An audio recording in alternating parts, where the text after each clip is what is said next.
So I appreciate, we had other people that were providing some really solid advice as well. The consensus was that there needs to be much more support for local governments to be able to do their jobs in concert with the Border Patrol. 50+% of all the apprehensions crossing our border from Brownsville to San Diego happen here in Hidalgo County. It's pretty amazing. And providing support to the local government makes a lot of sense to me. Secondly, the conversation focused on how do you balance the economic interests of a region like this and border security.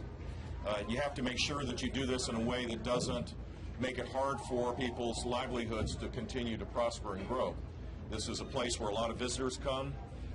Mayor Patel certainly made that point in South Padre, so that was an important point. And finally, I would suggest that the proposal made by another candidate of building a fence based on just the common sense practices that are being applied here doesn't work. You have to have a much deeper strategy than just building a fence. There has to be much more coordination with local and state law enforcement. There has to be more focus on a virtual fence, which I've proposed as it relates to using GPS technology, drone technologies, other things like that. The Border Patrol needs to act on a strategy and stick with it.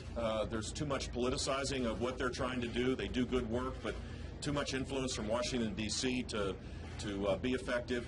And the final point that was made is something that that's really important to understand, is that the majority of people crossing the border here are not coming from Mexico. They're coming from Honduras, Guatemala, and El Salvador. They're part of the Northern Triangle countries that are that have taken advantage of a loophole in the law, in effect, that was passed a few years ago. And I think that creating a healthy deterrent effect to be able to make sure that these particularly young kids don't cross all the way through Mexico to come to be processed into our country is just completely inappropriate.